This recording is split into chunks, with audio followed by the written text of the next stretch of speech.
నమస్తే. Breaking news చూస్తున్నాము. Mallareddy institutions ఏవైతే ఉన్నాయో అక్కడ అక్రమ కట్టడాలని రేవంత్ రెడ్డి సర్కార్ కూల్చివేసేసింది. సో, దానికి సంబంధించి మల్లారెడ్డి గారు రేవంత్ రెడ్డి గారితో మంతనాలు జరపడానికి ట్రై చేశారు. ముఖ్యమంత్రి సలహాదారు వేం నరేందర్ రెడ్డి గారితో కూడా సమావేశమయ్యారన్నట్టుగా మనకు తెలుస్తుంది. ఈ భేటీలో మల్లారెడ్డి గారి అల్లుడైనటువంటి మల్కాజ్గిరి మర్రి రాజశేఖర్ రెడ్డి కూడా ఉన్నారు.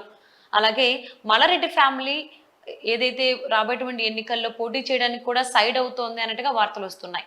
ఈ అంశానికి సంబంధించి మనతో మాట్లాడడానికి, వారి విశ్లేషణని మనతో పంచుకోవడానికి ఈరోజు మనతో పాటు ఉన్నారు senior journalist, senior political analyst Mannam Koteswararao ఉన్నారు. వారితో మాట్లాడదాం. నమస్తే అండి.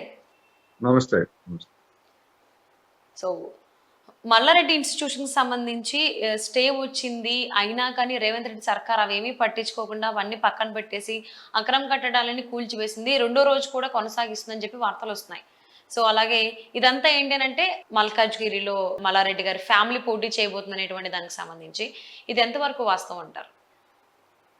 ముందుగా ఈ స్టే వచ్చింది అనేటువంటి దానికి వాళ్ళేమి మాకు స్టే వచ్చింది అని చెప్పేసి ఏమి చూపించలేదు. నిన్న కూల్చివేతల సందర్భంగా సుప్రీంకోర్టులో అది కేసు పెండింగ్ లో ఉన్నది.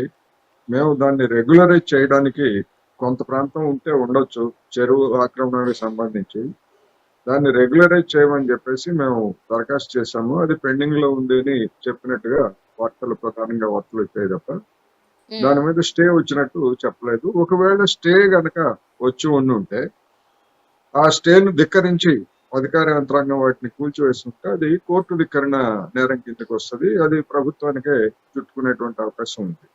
అందువలన ఇప్పటి వరకు వచ్చినటువంటి వార్తల ప్రకారం కానీ లేదా వాళ్ళు చెప్పినటువంటి దాని ప్రకారం కానీ ఆ విధమైనటువంటి పరిణామం అయితే జరగలేదు.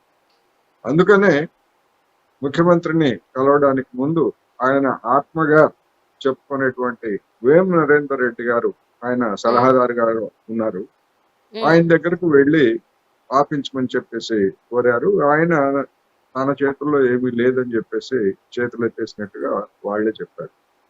అంతే తప్ప మేము రాజకీయాల కోసం వెళ్ళలేదని కూడా మల్లారెడ్డి గారు ఆయన అల్లుడు వాళ్ళు చెప్పారు. ఇక్కడ మనం గమనించాల్సింది ఏంటంటే హైదరాబాద్ లో అక్రమ కట్టడాలు లేదా ఆక్రమణలు అనేటువంటివి ఎక్కడ చూసినా గానీ అక్కడ మనకి కనిపిస్తాయి. గతంలో కూడా టిఆర్ఎస్ పాలనలో కూడా అయ్యప్ప సొసైటీలోను లేదా మరికొన్ని ప్రాంతాల్లోనూ ఇదే విధమైనటువంటి అక్రమ కట్టడాల కూల్చివేత హడావుడి మా అందరికీ తెలిసిందే. కొన్నింటిని కూల్చివేసి ఆ తర్వాత ఏమైందో తెలియదు, వాటిని రెగ్యులరైజ్ చేశారో లేదో తెలియదు, లేదా అసలు వాటిని వదిలేశారో లేదో తెలియదు.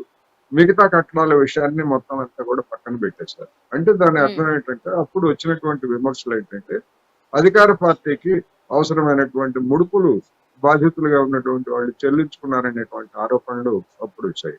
ఈ కాంగ్రెస్ నాయకులు కూడా ఆ చర్యని ఆ రోజు విమర్శించారు. ఇవాళ ఇప్పుడు మల్లారెడ్డి అల్లుడికి చెందినటువంటి ఈ భవనాలని ఆయన స్వాధీనంలో ప్రభుత్వ భూముల్లో ఉన్నటువంటి ఆ భవనాలని పూర్తిగా కూల్చివేస్తారా, లేకపోతే పాక్షికంగా కూల్చివేసి దాన్ని వదిలేసి తర్వాత మళ్ళా దాన్ని రెగ్యులరైజేషన్ కానీ లేదా మరో విధంగా కానీ వాటిని కొనసాగేందుకు అవకాశం ఇస్తారా అనేటువంటి వాళ్ళ జనం వైపు చూస్తున్నారు. రెండవది, గతంలో ఇక్కడే కాదు వివిధ ప్రాంతాల్లో పొరుగునున్నటువంటి ఆంధ్రప్రదేశ్ లో కూడా అధికారంలో ఉన్నటువంటి వాళ్ళు చేసినటువంటిది ఏమిటంటే కొన్నిటిని కూలగొడితే మిగిలినటువంటి అక్రమదారులు లేదా ఆక్రమణదారులు రాజీకి వచ్చి కాళ్ల బేరానికి వచ్చి అవసరమైనటువంటి ముడుపులు ఇచ్చినటువంటి ఉదంతాలు కూడా ఉన్నాయి. బహుశా అటువంటి దానిలో భాగంగానే, ఎందుకంటే రాబోయే ఎన్నికలు కాంగ్రెస్ కేమీ డబ్బు చేదు కాదు, లేకపోతే మరొకటి కాదు, ఒకవేళ అలాంటి ఎత్తుగడ కూడా దీనిలో ఉన్నదా అనేటువంటిది ఒకటైతే, రెండోది మల్లారెడ్డి లేదా మల్లారెడ్డి అల్లుడు అనేటువంటి హైదరాబాద్ పరిసరాల్లో ఒక పెద్ద కుటుంబం, వాళ్ళకి కొన్ని సామ్రాజ్యాల్లాగా కొన్ని ఇన్స్టిట్యూషన్స్ అవన్నీ ఉన్నాయి.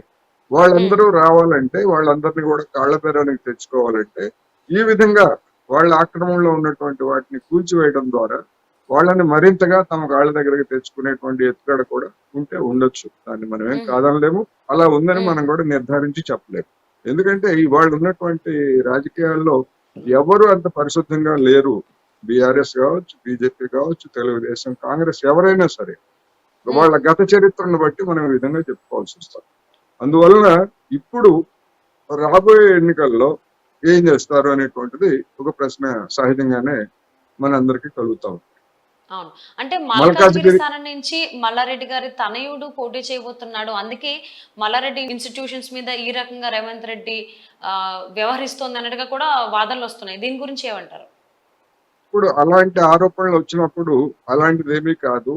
అక్రమ ఆక్రమణలన్నిటి మీద మేము అందరికీ ఒకే విధంగా మేము అనుసరిస్తున్నాము అని చెప్పేసి మిగిలినటువంటి ఆక్రమణలు కూడా కూల్చివేసినప్పుడు అలాంటి ఆరోపణలకి తావు ఉండదు. ఉమ్, అదేవిధంగా నిన్న నెక్నాపూర్ అనేటువంటి ప్రాంతంలో కూడా కొన్ని అక్రమ కట్టడాలని, కొన్ని విల్లాలని కూల్చివేసినట్టుగా కూడా మనం చూసాం.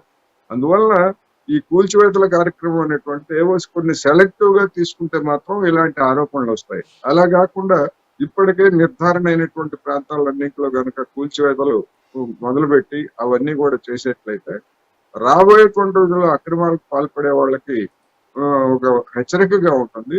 రెండోది, అందరి పట్ల ఒకే విధమైనటువంటి వైఖరి తీసుకుంటున్నారనేటువంటి అభిప్రాయం రేవంత్ రెడ్డి గారి సర్కార్ మీద కూడా కలుగుతుంది. లేనట్లయితే డెఫినెట్ గా ఇది విమర్శలకి, ఆరోపణలకి దారితీసే అవకాశం ఉందనేది స్పష్టం.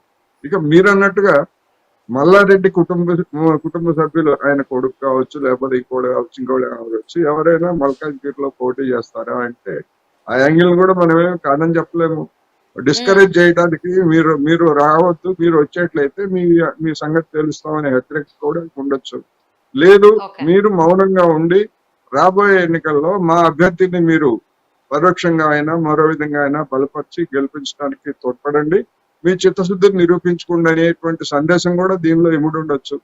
రాజకీయాల్లో ఉమ్, దేన్ని మనం కొట్టిపారేయలేదు.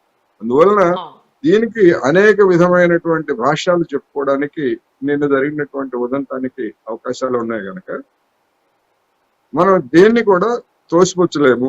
అలాగని చెప్పేసి ఇదే కారణం అని చెప్పేసి కూడా నిర్ధారించేటువంటి అవకాశం లేదనేది నా అభిప్రాయం. ఓకే. అంటే తాజా పరిణామాలతో మీరన్నట్టు ఎంపీ రేస్ నుంచి మల్లారెడ్డి ఫ్యామిలీ బయటకు వచ్చేసింది, సైడ్ అయిపోయింది అనేటువంటి వార్తలే కాకుండా మల్లారెడ్డి గారు అలాగే ఆయన అల్లుడైనటువంటి మరి రాజశేఖర్ రెడ్డి కూడా కాంగ్రెస్ లో చేరిపోతారు అనేటువంటి ప్రశ్నలు కూడా వెలువెత్తుతున్నాయి చాలా చోట్ల నుంచి. సో ఆ అవకాశం ఉంది అంటారా ఈ పరిణామాల వల్ల? ఇప్పుడు అనేక మంది ఎమ్మెల్యేలు, ఎంపీలు అంటే ఇంకా ఎన్నికలు జరగలేదు కనుక ఎంపీల సంగతి ఉమ్, వదిలేస్తే అనేక మంది ఎమ్మెల్యేలు ఆ విధమైనటువంటి ప్రయత్నాల్లోనే ఉన్నారు అనేటువంటిది మన అందరికీ తెలిసిందే.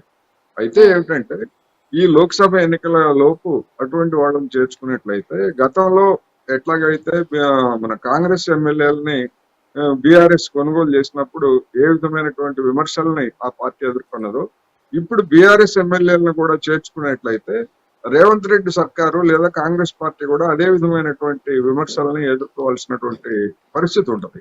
అందుకని ఉమ్, బహుశా నేను అనుకోవడం, ఈ లోక్సభ ఎన్నికల్లో కాంగ్రెస్ అభ్యర్థులకి వీళ్ళంతా అంటే ఎవరైతే చేరాలనుకుంటున్నారో వాళ్ళందరూ కూడా తమ మద్దతుదారులందరూ కూడా కాంగ్రెస్ అభ్యర్థుల తరఫున కేంద్రీకరించి వాళ్ళ గెలుపుకి తోడ్పడేట్లయితే, చూడండి మేము మా నిజాయితీని మేము నిరూపించుకున్నాము, కాంగ్రెస్ ని గెలిపించడానికి మేము ప్రయత్నించాము అని చెప్పేసి తర్వాత ఉమ్, లోక్సభ ఎన్నికల తర్వాత కాంగ్రెస్ లో చేరతారా లేకపోతే కాంగ్రెస్ కి అనుబంధంగా ఉంటారా? ఎందుకంటే ఎన్నికల ఫిరాయింపుల నిరోధ చట్టం ఉంది కనుక ఆ ఉమ్, ఫిరాయింపుల నిరోధక చట్టానికి అనుగుణంగా అంత పెద్ద సంఖ్యలో అందరూ వస్తారా రారా అనేటువంటిది కూడా కొన్ని సందేహాలు ఉన్నాయి. అందుకని అటువంటి సంఖ్య లేనప్పుడు ఏమవుతుందంటే వాళ్ళ సభ్యత్వాలు రద్దు చేయడానికి అవకాశం ఉంది.